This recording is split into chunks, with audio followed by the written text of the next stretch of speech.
कागल शहरात सोमवारी भरलेल्या आठवडी बाजारात नेहमीप्रमाणे मोठी गर्दी होती। अशा गर्दीत प्रामाणिकपणाचं एक सुंदर उदाहरण दिसून आलं।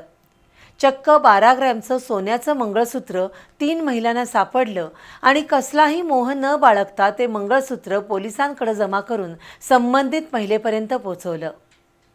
सोमवारी कागलच्या आठवडी बाजारात चांगलीच गर्दी झाली होती। अशावेळी संत रोहिदास चौकीतल्या बेनझीर मस्जिद नाईक यांचं 12 ग्रॅमचं सोन्याचं मंगळसूत्र गर्दीत हरवलं। त्यांनी कागल पोलीस ठाण्यात तक्रार दाखल केली।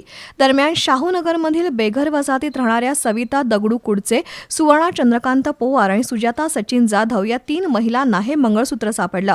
या तिन्ही महिलांनी दागिन्याचा किंवा सोन्याचा मोह न दाखवता ते मंगळसूत्र थेट कागल पोलीस ठाण्यात जमा केलं।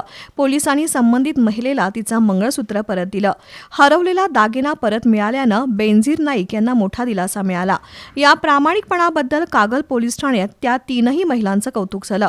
एकीकडे गर्दीचा फायदा घेऊन चोरीच्या घटनांमध्ये वाढ होतीये, तर दुसरीकडे या 3 महिलांनी दाखवलेला प्रामाणिकपणा समाजासाठी प्रेरणादायी आहे।